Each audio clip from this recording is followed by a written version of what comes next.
Bonjour à tous et bienvenue sur boursicoté.com pour cette nouvelle analyse technique du CAC 40 en point matinal avec une configuration donc qui reste bien baissière puisqu'hier après cette clôture ici sous la zone des 7090 points, je vous indiquais que la pression après avoir eu un petit espoir ici de hausse où on a vu que finalement hier on n'a pas réussi à dépasser durablement la zone des 7175 points ni même ici à marquer un contact sur la bande de Bollinger supérieure.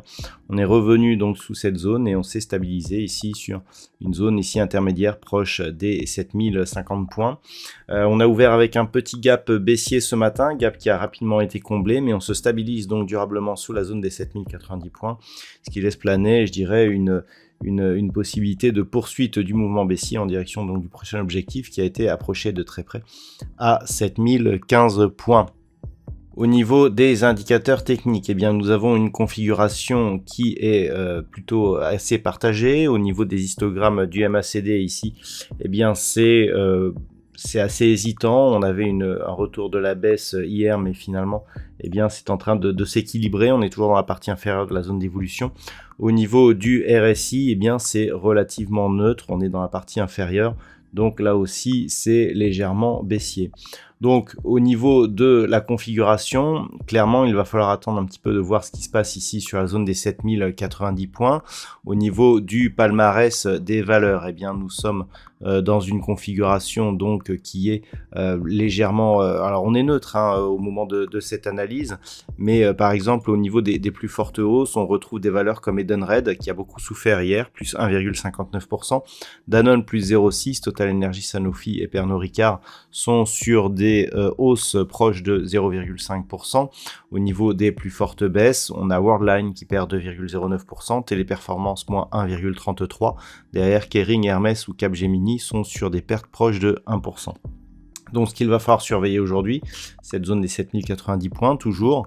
Tant que l'on est en dessous, eh bien la pression reste forcément baissière, avec donc un risque de poursuite ici sur 7015. On a eu un quasi-contact ici sur la bande de Bollinger inférieure après ce rebond sur les moyennes mobiles 20 exponentielles, ce qui nous indique que nous sommes toujours dans une tendance baissière potentiellement forte.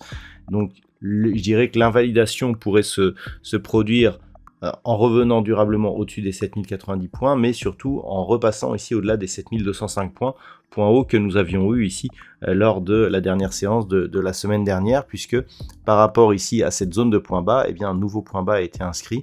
Donc clairement, pour invalider la dynamique baissière, il faut recasser un précédent point haut, et c'est cette zone donc que je viens de vous indiquer. Donc c'est ce qu'il faudra surveiller, et donc tant que l'on est sur ces mêmes zones, eh bien nous sommes sur un mouvement baissier. Au niveau de la macroéconomie, alors aujourd'hui nous avons eu l'évolution des taux de la Banque centrale d'Australie qui ont été diffusés dans la nuit, donc des taux qui sont restés stables comme attendu. Pas de statistiques majeures ce matin, il faudra attendre cet après-midi avec le rapport Jolts qui sera diffusé à 16h pour avoir une statistique susceptible de faire bouger les marchés dans l'après-midi. Voilà ce que l'on peut dire donc pour aujourd'hui. Je vous souhaite de passer une bonne séance. On se retrouve dès ce soir pour toutes les autres analyses techniques du site boursicoté.com.